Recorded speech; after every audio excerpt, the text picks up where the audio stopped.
Hello everyone, hope you all are doing well. Children, in the previous class, we completed the first part of the lesson Glimpses of India.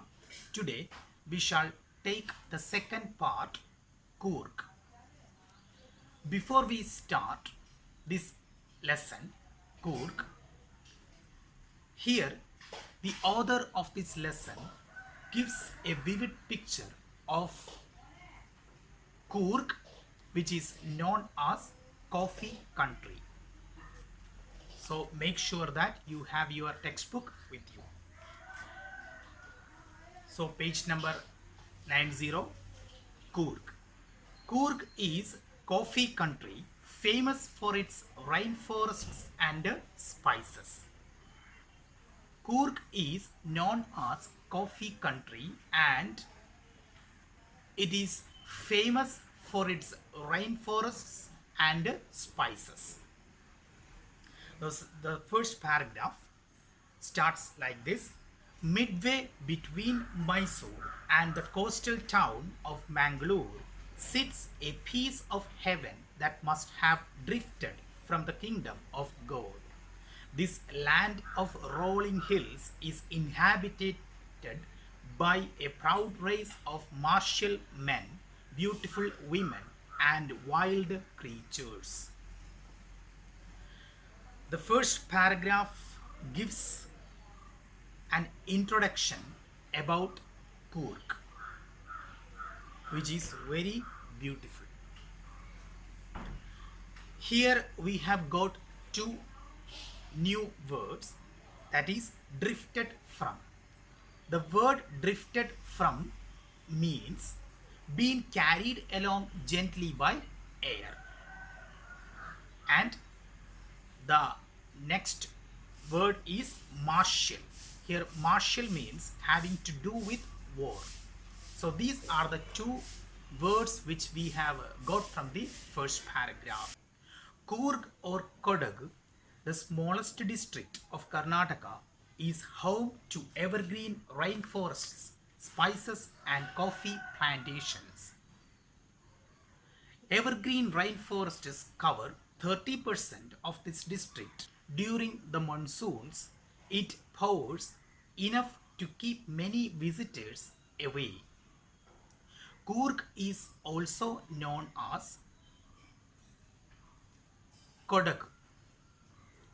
It is the smallest district of Karnataka and it is also home to evergreen rainforests, spices and coffee plantations. Evergreen rainforests cover 30% of this district. Evergreen rainforests cover 30% of this beautiful district.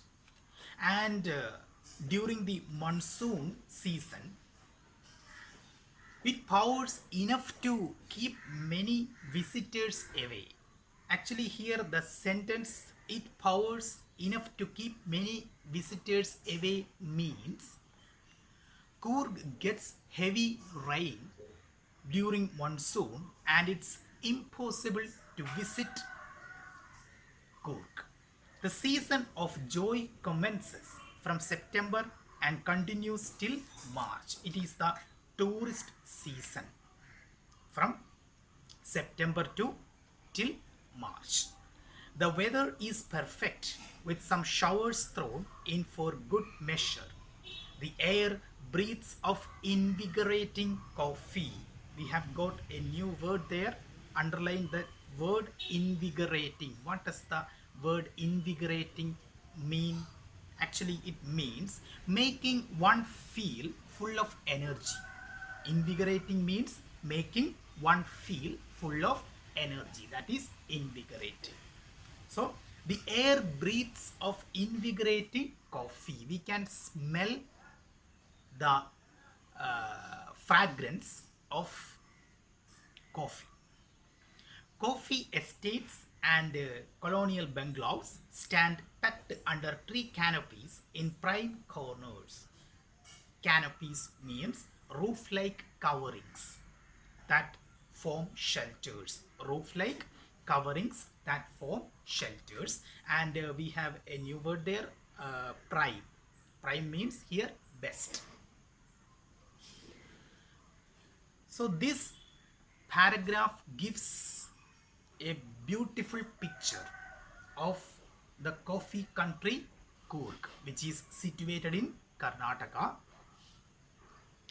The fiercely independent people of Coorg are possibly of Greek or Arabic descent. So the fiercely, what does the word here fiercely mean? Violent or aggressive in manner. Fiercely means violent or aggressive in manner. Okay. Of Coorg are possibly of Greek or Arabic descent. As one story goes, a part of Alexander's army moved south along the coast and settled here. When return became impractical, these people married amongst the locals, and their culture is apparent in the martial traditions, marriage, and religious rites, which are distinct from the Hindu mainstream. So note the word apparent. Apparent here means visible, and the second one is distinct. Distinct means different from or different in nature. Okay. So here says that one story goes like this. Alexander's army moved south along the coast and settled here. When return became impractical, they couldn't return to their homeland, so they settled here in this Coorg, and gradually they married the locals, and their culture is apparent. Whose culture? The Greeks' culture is evident or is visible in the martial traditions or marriage, and in their religious rites, which is very different from the Hindu mainstream.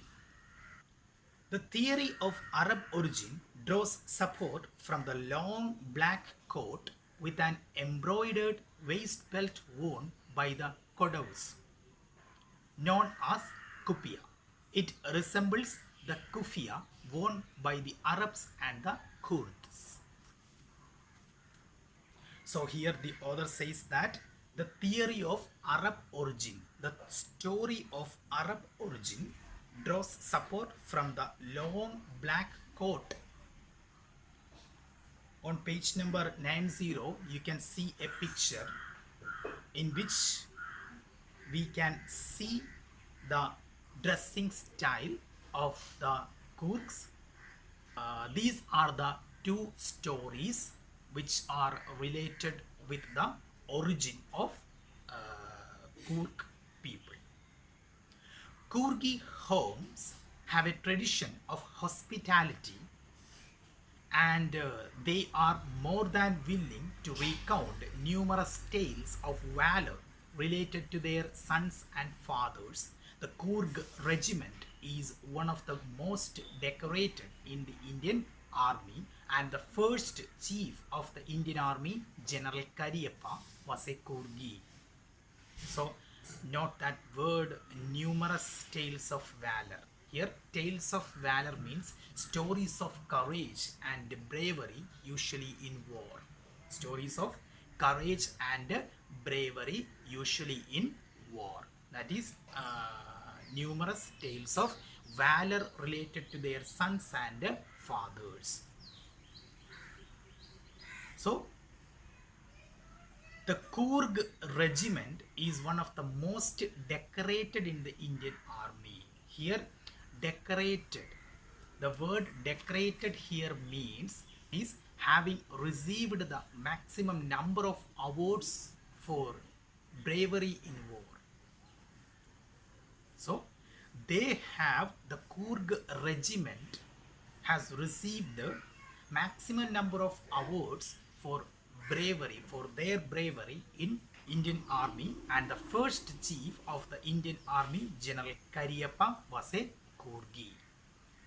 So General Cariappa, who was the first chief of the Indian army, was a Kurgi.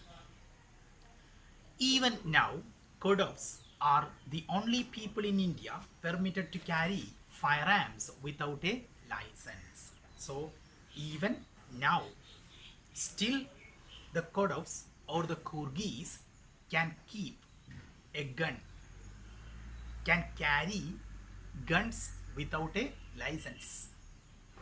So these are the only people who can carry firearms or guns without a license in India.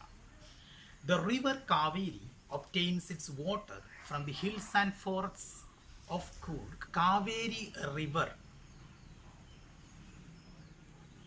the source of the Kaveri River is Coorg or Coorg's hills and forests. Mahasir, a large freshwater fish, abound in these waters. So we can find Mahasir, which is a large freshwater fish in abundance in these waters. Kingfishers dive for their catch, while squirrels and langurs drop partially eaten fruit from the mischief of enjoying the splash and the ripple effect in the clear water. Here, kingfishers dive for their catch, while squirrels and langurs means a simhavalan kurangu. Okay. Langurs drop partially eaten fruit for the mischief. Mischief means a playful misbehavior. Playful misbehavior. That is called a mischief. Mischief of enjoying the splash and the ripple effect in the clear water. Here the splash means vellam therapikkuka. Okay.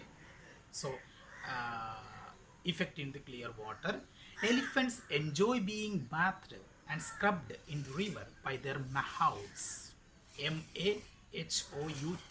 Mahouts. Mahouts, note that word, underline that word. Mahouts means a person who rides and tends an elephant. A person who rides and tends an elephant. So this paragraph gives a very beautiful or a very vivid picture of the Coorg. The most laid-back individuals become converts to the life of high-energy adventure with river rafting, canoeing, rappelling, rock climbing, and mountain biking. Numerous walking trails in this region are a favorite with trekkers. So here says that even a lazy person will change into an adventurous one when he or she visits Coorg. Coorg is for adventurous people. So the most laid back individuals, laid back here means relaxed, not in a hurry. So even a lazy person can change or will be converted into an adventurous one. So birds and bees and butterflies are there to give you company. Macaws means it's a kind of monkey. Okay. Malabar squirrels, langurs and slanters loris. Slanters loris means മെലിഞ്ഞ കുട്ടി തേവാങ്കിനെ ആണ് എന്ത് പറയുന്നത്, slender loris. Keep a watchful eye from the tree canopy. I do, however, prefer to step aside for wild elephants. The author says that we can find wildlife in these forests, in these rainforests. So the experience which we get from Coorg will not forget in our whole life. The climb to the Brahmagiri hills brings you into a panoramic view of the entire misty landscape of Coorg. Here panoramic view. Panoramic view means a view of a wide area of land. That is panoramic view means. So when we climb Brahmagiri hills, we can see a panoramic view of the entire misty landscape of Coorg. A walk across the rock bridge leads to the 64-acre island of Nisarga Dhama. Dhama Island is a Tibetan settlement and which has an area of 64 acres. Okay, so running into Buddhist monks from India's largest Tibetan settlement at nearby Bailakuppe is a bonus. It is the largest Tibetan settlement in India, Nisargadhama, and it is nearby Bailakuppe. The monks in red, ochre, and yellow robes are amongst the many surprises that wait to be discovered by visitors searching for the heart and soul of India right here in Coorg. So the monks, here monks means a Buddhist saint. When we see the Buddhist monks in Coorg, we will be surprised. Monks in red ochre, ochre means kavi, ochre and yellow robes are amongst the many surprises that wait to be discovered by visitors searching for the heart and soul of India right here in Coorg. So we can find the heart and soul of India right here in Coorg. Children, this short lesson gave us a concrete idea about the place Coorg, which is known as coffee country and is situated in Karnataka. So children, we stop here today. I hope you all would have enjoyed this lesson. Thank you for watching, children. Have a great day. Thank you.